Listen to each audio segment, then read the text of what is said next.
ತುಂಬ ದಿನ ಆದಮೇಲೆ ಟೆರೆಸ್ ಗಾರ್ಡನ್ ವಿಡಿಯೋದೊಂದಿಗೆ ನಿಮ್ಮನ್ನ ಭೇಟಿ ಆಗ್ತಾ ಇದ್ದೀನಿ. ನೀವಿವಾಗ ನೋಡ್ತಾ ಇರೋದು ಅಂಜೂರದ ಹಣ್ಣಿನ ಗಿಡ. ಗಿಡದಲ್ಲಿ ಪೂರ್ತಿಯಾಗಿ ಹಣ್ಣಾಗಿರುವಂಥ ಅಂಜೂರದ ಹಣ್ಣುಗಳನ್ನು ನೀವು ಇವಾಗ ನೋಡ್ತಾ ಇದ್ದೀರಾ.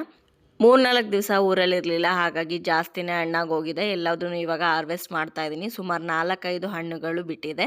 ತುಂಬಾ ಸ್ವೀಟಾಗಿರುತ್ತೆ ಈ ಹಣ್ಣುಗಳು. ಅದರಲ್ಲೂ ಗಿಡದಲ್ಲೇ ಹಣ್ಣಾಗಿರೋದಂತೂ ಇನ್ನೂ ರುಚಿ ಜಾಸ್ತಿ ಆಗಿರುತ್ತೆ.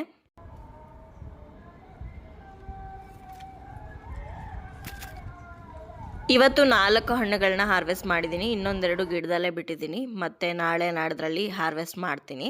ಇನ್ನು ಸಂಪಿಗೆ ಗಿಡದಲ್ಲಿ ಕೂಡ ಹೂಗಳು 1-2 ಬಿಡ್ತಾನೆ ಇರುತ್ತೆ. ಸಂಪಿಗೆ ಗಿಡದಲ್ಲಿ ಹೂ ಬಿಟ್ಟಿದೆ ಅಂತ ನೋಡೋದಕ್ಕಿಂತ ಮುಂಚೆನೇ ಅದ್ರ ಸುವಾಸನೆಯಿಂದನೇ ಗೊತ್ತಾಗೋಗುತ್ತೆ. ಇವಾಗ ಎಲೆಗಳು ಉದುರುವಂಥ ಕಾಲ, ಹಾಗಾಗಿ ಎಲ್ಲ ಹಳೆಗಳು ಉದ್ರಿ ಹೊಸ ಎಲೆಗಳು ಬರುತ್ತೆ. ತುಂಬಾ ಚೆನ್ನಾಗಿರುತ್ತೆ.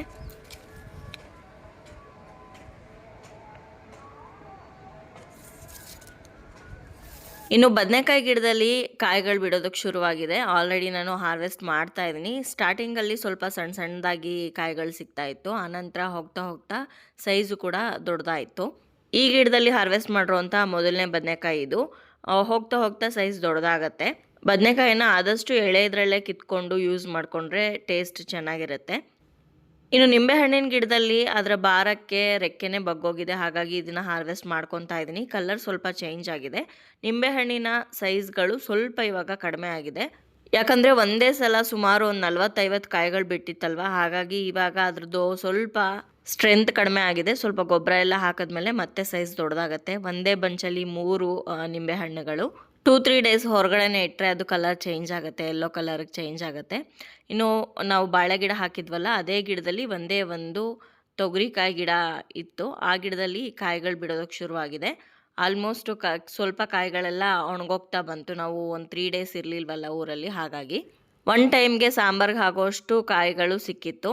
ಅಂದರೆ ಕಾಯಿನ ಸುಲಿದ ಮೇಲೆ ಒಂದು ಇಡೀ ಆಗೋಷ್ಟು ಕಾಳುಗಳು ಸಿಕ್ಕಿತ್ತು.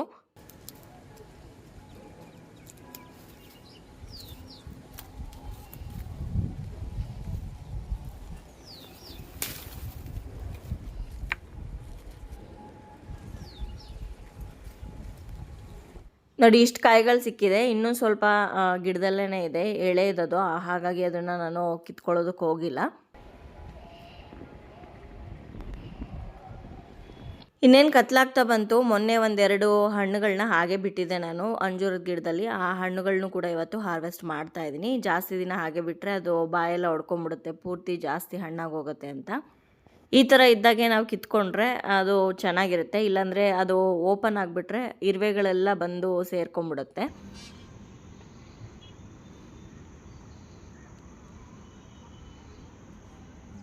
ಇನ್ನು ಬದನೆಕಾಯಿ ಗಿಡದಲ್ಲಿ ಜಾಸ್ತಿ ಬದನೆಕಾಯಿಗಳು ಬಿಡೋದಕ್ಕೆ ಶುರುವಾಗಿದೆ. ಜೊತೆಗೆ 2 ಬದನೆಕಾಯನ್ನು ಹುಳ ತಿಂದಾಕ್ಬಿಟ್ಟಿತ್ತು.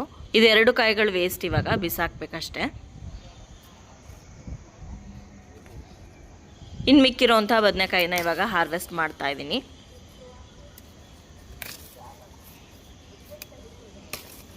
ನೋಡಿ, ಮೈಸೂರು ಬದನೆಕಾಯಿಗಳು ಫಸ್ಟ್ ಟೈಮ್ ಬಿಟ್ಟಿದ್ದಕ್ಕಿಂತ ಇವಾಗ ಎಷ್ಟು ದೊಡ್ಡದಾಗಿ ಬಿಟ್ಟಿದೆ ಅಂತ ನೀವೇ ನೋಡ್ತಾ ಇರ್ಬೋದು. ವಾಂಗಿಬಾತ್ ಮಾಡೋದಕ್ಕಾಗಿರ್ಬೋದು, ಹುಳಿ ಸಾಂಬಾರು ಮಾಡೋದಕ್ಕೆ, ಎಲ್ಲದಕ್ಕೂ ಕೂಡ ತುಂಬಾ ಚೆನ್ನಾಗಿರುತ್ತೆ.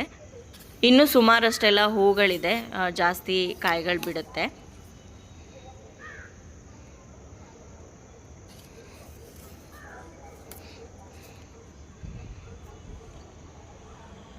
ನೋಡಿ, ಒಂದೇ ಗಿಡದಲ್ಲಿ ಬೇಕಾದಷ್ಟು ಬದನೆಕಾಯಿಗಳು ಬಿಟ್ಟಿದೆ. ಇಲ್ಲೂ ಕೂಡ 1-2 ಬದನೆಕಾಯಿ ಗಿಡಗಳನ್ನ ಹಾಕೊಂಡಿದ್ದೀನಿ. ಆದರೆ ಈ ಗಿಡಗಳು ಸ್ವಲ್ಪ ಒತ್ತೊತ್ತಾಗಿ ಆಗಿಬಿಟ್ಟಿದೆ. ಈ ರೀತಿ ಇದ್ದರೆ, ಬಿಸಿಲು ಸರಿಯಾಗಿ ಬೀಳದೇ ಇದ್ದರೆ ಹುಳಗಳು ಬರೋವಂಥ ಚಾನ್ಸಸ್ ಇರುತ್ತೆ.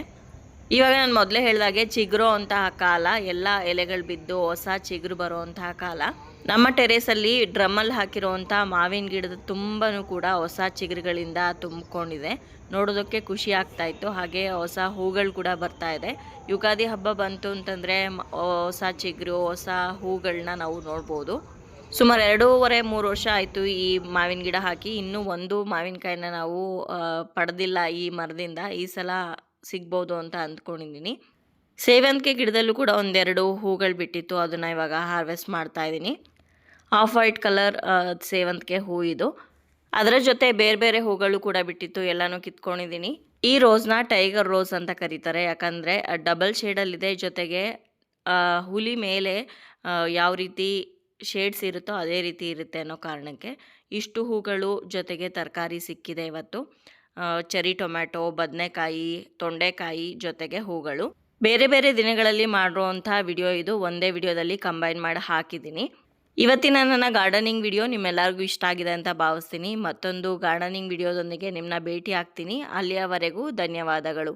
ಗಿಡ ಮರ ಬೆಳೆಸಿ, ಪ್ರಕೃತಿಯನ್ನು ಉಳಿಸಿ. Happy gardening.